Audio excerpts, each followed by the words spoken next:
배당으로 연금을 만드는 배당연금술사입니다. 평범한 저에겐 시장을 예측할 수 있는 능력이 없습니다. 정확한 타이밍에 매수와 매도를 해낼 자신은 없지만 남들보다 끈기 있게 보유할 자신은 있습니다. 그래서 저는 사고 파는 과정을 반복하기보단 그냥 끝까지 버티면서 살아남는 법을 택했습니다. 올해 초 제 금융자산은 2억 6천만 원이었습니다. 하지만 3개월 뒤 트럼프의 관세 이슈로 1억 9천만 원까지 폭삭 주저앉았습니다. 그리고 7개월이 지난 현재 제 금융자산은 처음으로 4억 원을 넘어섰습니다. 제 계좌는 늘 이런 식으로 크게 요동치면서 성장해 왔습니다. 장기 투자라고 하면 아름다운 우상향을 떠올리기 쉽지만 실제 장기 투자는 상승과 하락의 지겨운 반복입니다. 다시 말해 이익과 손실의 지겨운 반복입니다. 너무도 당연한 얘기지만 손실을 줄이고 이익을 늘리면 계좌 잔고가 늘어납니다. 손실을 줄이고 이익을 늘리는 방법은 간단합니다. 상승장에선 욕심을 조금 내려놓고 하락장에선 걱정을 조금 내려놓으면 됩니다. 정말 뻔한 논리지만 시장이 움직이는 방향과 반대 방향으로 마음을 움직이는 건 생각처럼 쉬운 일이 아니죠. 지금처럼 시장 흐름이 좋을 땐 누구나 쉽게 수익을 냅니다. 하지만 시간이 흐르면 수익을 지켜낸 자와 못 지켜낸 자로 명확히 분류될 겁니다. 저는 배당 투자를 중심에 두면서도 상승장에서 소외되지 않기 위해 변동성이 높은 종목들을 함께 보유해 왔습니다. 최근 운이 좋게도 변동성이 큰 종목들이 좋은 흐름에 올라타면서 제 바람대로 배당연금과 금융자산이 함께 늘어왔습니다. 저는 여기서 욕심을 더 내기보단 변동성을 서서히 줄이면서 제가 통제할 수 있는 수준까지 속도를 조금씩 늦출 생각입니다. 상승이 곧 끝날 것을 예상해서가 아니라 제가 제어할 수 있는 속도보다 빠른 속도로 자산이 움직이는 게 저는 싫습니다. 제 능력 범위를 넘어서서 얻은 수익은 결국 더 큰 손실로 이어질 수 있다고 믿기 때문에 딱 제가 가진 능력과 노력만큼만 얻으려는 겁니다. 욕심이 점점 더 차오르는 지금 이 순간이 제 포트폴리오를 리밸런싱하기 꽤 괜찮은 시기라고 생각했습니다. 그렇다고 해서 100% 수비로 전환하는 건 아닙니다. 상승장에서 자연스레 커진 공격 비중을 정상화하면서 수비를 서서히 강화해 나가겠다는 의미입니다. 지금부터 구체적인 리밸런싱 계획을 구독자님들과 함께 공유하고자 합니다. 물론 저에게 최선인 전략이 다른 분에겐 아닐 수도 있습니다. 다만 제 생각이 구독자님들께서 방향을 설정하시는데 조금이라도 도움이 되었으면 하는 마음으로 이야기를 시작합니다. 저는 성격이 다른 세 가지 투자를 병행하고 있습니다. 배당연금을 늘려가는 동시에 전체 자산도 함께 성장하는 걸 목표로 하고 있기 때문입니다. 일반 계좌, 연금저축계좌, ISA 계좌 이렇게 세 개의 계좌를 각각의 특성에 맞게 활용하고 있습니다. 일반 계좌는 공격적으로 운용하고 있고 연금저축계좌와 ISA 계좌는 조금 수비적으로 운용하고 있습니다. 사실 저도 수비보다 공격이 훨씬 더 짜릿하고 재밌습니다.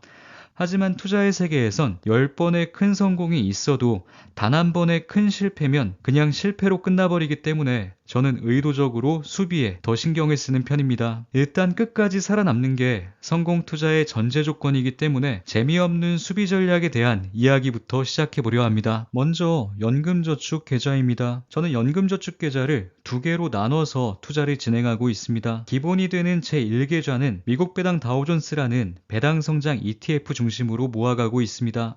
이 계좌에선 매달 배당연금이 만들어지고 있죠. 매도하지 않고 수량이 계속 모으면서 배당연금을 평생에 걸쳐 늘려갈 생각입니다. 지금 당장은 출금할 일이 없지만 나중엔 미배당에서 나오는 배당금을 출금하면서 생활비로 활용할 계획입니다. 하지만 세액공제 혜택을 받는 순간 출금에 제약이 생기기 때문에 배당연금이 만들어지는 제1계좌는 될 수 있으면 세제 혜택을 받지 않은 자유로운 돈으로 채워나가려 합니다. 미배당이 담긴 제1계좌를 자유로운 계좌로 만들기 위해서 저는 두 번째 계좌를 세액공제용 계좌로 분리해서 운용할 생각입니다. 두 번째 계좌에는 빅테크 상위 10종목으로 구성된 소울 미국테크 탑10을 모아갈 겁니다. 제1계좌에 담을 미국 배당 다우존스엔 빅테크가 전혀 포함되어 있지 않기 때문에 빅테크가 시장을 이끌어가는 시기엔 미배당 투자에 대한 확신이 흔들리기 쉽습니다. 하지만 빅테크 상위 10종목을 조금이라도 보유한다면 시장에서 소외될지 모른다는 불안감을 어느 정도 진정시킬 수 있을 겁니다.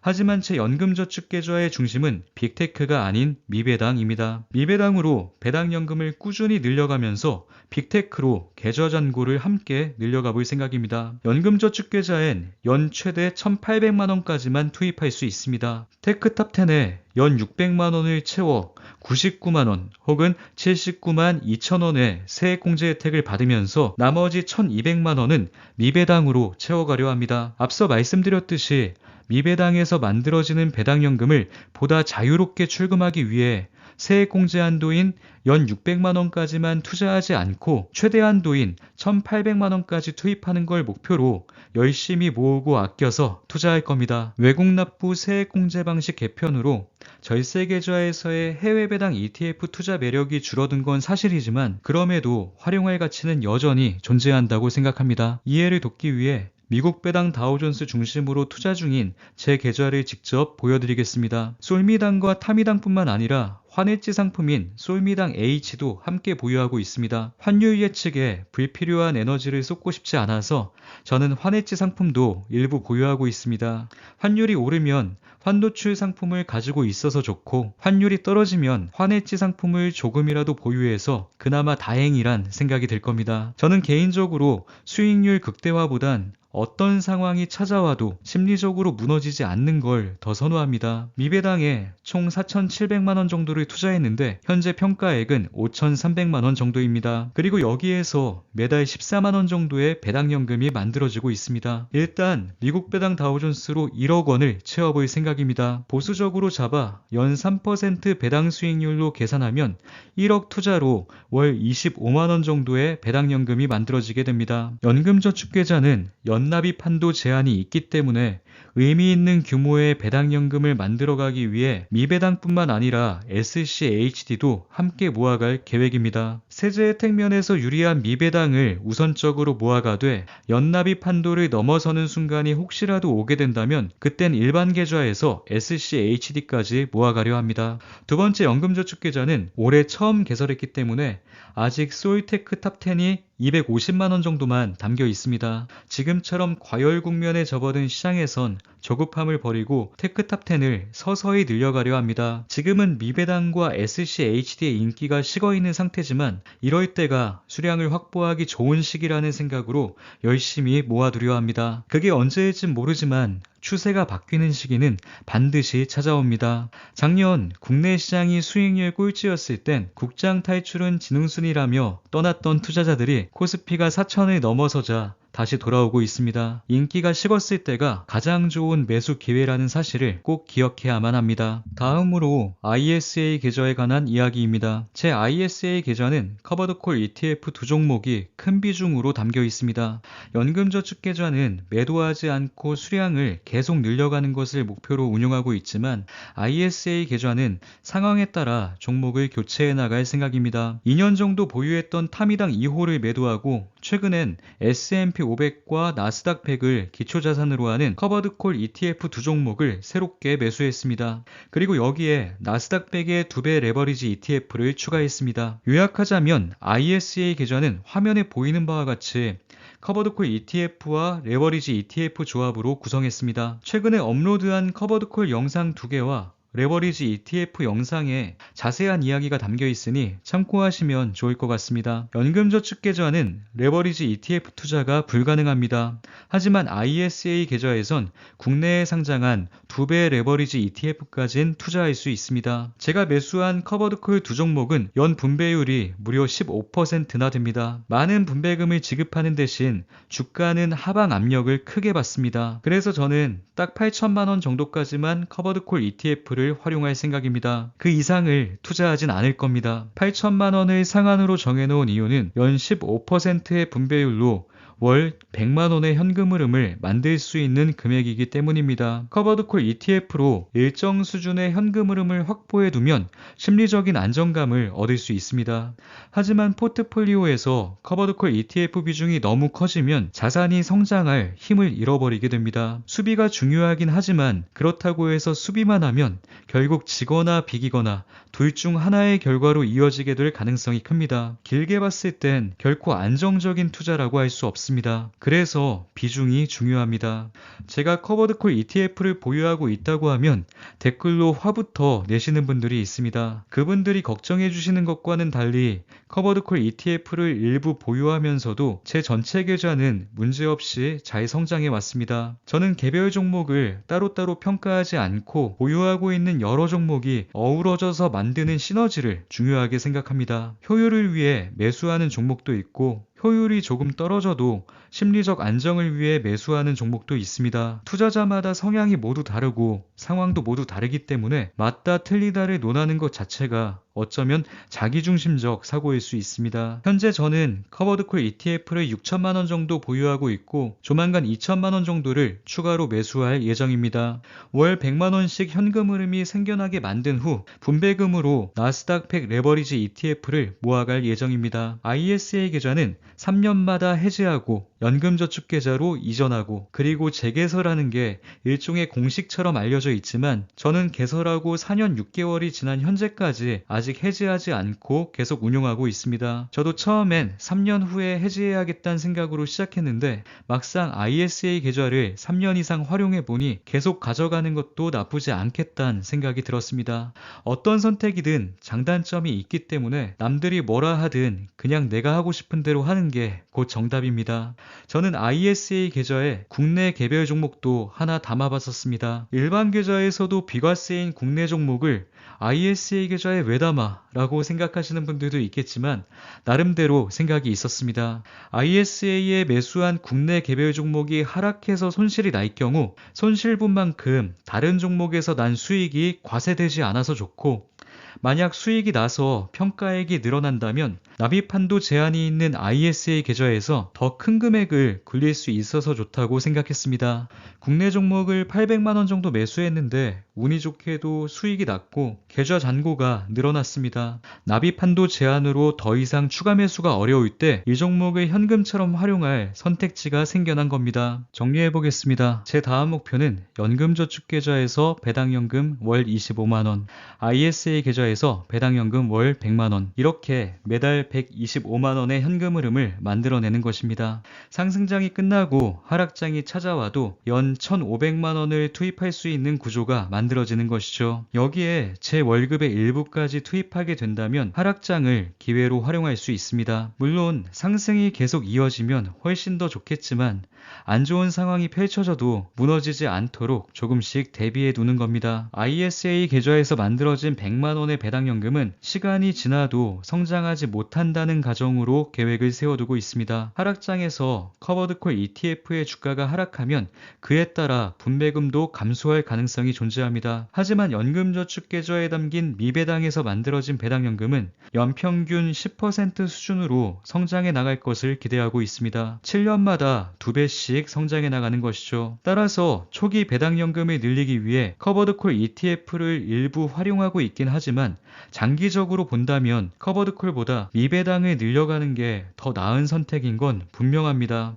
그래서 저는 커버드콜 ETF로 월 100만 원의 현금 흐름을 빠르게 만든 후 나머지 배당연금은 성장 동력을 가진 미배당과 SCHD 위주로 늘려갈 예정입니다. 매달 125만 원씩 배당연금이 만들어지면 일하지 않고도 연 1,500만 원 수준의 현금 흐름이 생겨나는 겁니다. 결코 적은 금액이 아닙니다. 상승장일 땐 현금 흐름보다 시세 차익이 부러움의 대상이 되지만 하락과 횡보가 펼쳐지는 시기엔 매달 흘러들어오는 현금 흐름이 부러움의 대상이 될 겁니다. 마지막으로 공격을 담당하고 있는 일반 계좌 이야기입니다. 이 계좌엔 시세 차익을 노리는 국내 성장주, 미국 성장주, 그리고 변동성의 끝판왕이라고 불리는 세배 레버리지 ETF까지 공격적인 자산들이 고르게 담겨 있습니다. 적립식으로 모아가는 건 아닙니다. 몇 년 전 매수한 종목들을 지금까지 꾸준히 들고 가는 중입니다. 국장 탈출은 지능순이라는 말이 유행처럼 번질 때도 저는 단 한 번도 국내 시장을 떠난 적이 없습니다. 남들 말에 휘둘리지 않고 상승이든 하락이든 횡보든 모든 구간을 경험하며 배운다는 생각으로 버텨왔습니다. 국내 성장주를 딱 2종목만 보유하고 있는데 그중 한 종목에 9천만 원 정도를 투입했었습니다. 사실 제 기본 성향은 평균 이상으로 과감하고 공격적인 편입니다. 제 성향을 너무나도 잘 알고 있기 때문에 망하지 않기 위해 배당 투자를 중심에 두고 의도적으로 눌러주고 있을 뿐입니다. 성장주 한 종목에 꽤 많은 금액을 담을 수 있는 도전을 할 수 있었던 것도 배당 투자로 수비력을 강화해 두었기 때문입니다. 9천만 원을 투자했던 종목의 경우 우여곡절이 많았지만 결국 1억 4천만 원 이상으로 성장했고 포트폴리오 비중도 전체의 30%를 넘어섰습니다. 이제는 욕심을 조금 내려놓고 투자 원금의 일부를 회수할 계획입니다. 그 자금으로 지금 욕먹고 있는 미국 배당 다우존스 수량을 조금 더 늘릴 생각입니다. 변동성이 큰 성장주에서 상대적으로 안정적인 배당주로 무게중심을 옮기며 수비력을 강화해 나가는 과정입니다. 미국 성장주는 상대적으로 시가총액이 커서 종목명을 부담 없이 공개할 수 있을 것 같습니다. UAM 기업인 조비와 이항입니다. 중국 UAM을 대표하는 이항이라는 종목을 2020년부터 장기 보유해 오면서 나름대로 의미 있는 수익을 얻었습니다. 그리고 수익금의 일부를 미국 UAM 대표 기업인 조비에도 투자했었습니다. 이미 목표했던 금액 이상의 수익을 실현했기 때문에 현재 계좌에 남아있는 일부 수량은 그냥 없다고 생각하고 계속 보유하고 있는 중입니다. 아직 UAM 시대는 제대로 시작조차 하지 않았습니다. 남은 수량은 UAM 시대가 올 때까지 그냥 마음 편히 들고 가볼 생각입니다. 그리고 마지막으로 다룰 내용은 바로 레버리지 ETF입니다. 이건 제 장기 투자 여정의 상징 같은 존재입니다. 가장 변동성이 큰 종목을 5년 동안 흔들림 없이 보유해 왔기 때문에 웬만한 종목을 1, 2년 동안 보유하는 건 이젠 일도 아니란 생각이 듭니다. 일부 수량은 10년 보유를 목표로, 그리고 나머지 수량은 하락장에서 매수한 후 상승장이 되면 수익을 실현하는 것을 목표로 투자해 왔습니다. SOXL과 TQQQ에 투입한 총 투자 원금은 5천만 원 정도였지만 5년간 장기 보유한 결과 1억 2천만 원 이상으로 성장했습니다. 레버리지 ETF는 오래 들고 있으면 녹는다는 말을 수도 없이 들었고 멍청하다는 비난도 많이 받았습니다. 맞는 말일 수도 있습니다. 어쨌든 저는 운이 좋게도 수익이 났고 최근 SOXL의 투자 원금 절반인 2,200만 원 정도를 회수했습니다. 회수한 금액은 배당 ETF를 매수해서 배당연금을 늘리는 데 활용할 계획입니다. 그 과정도 나중에 영상으로 보여드리겠습니다.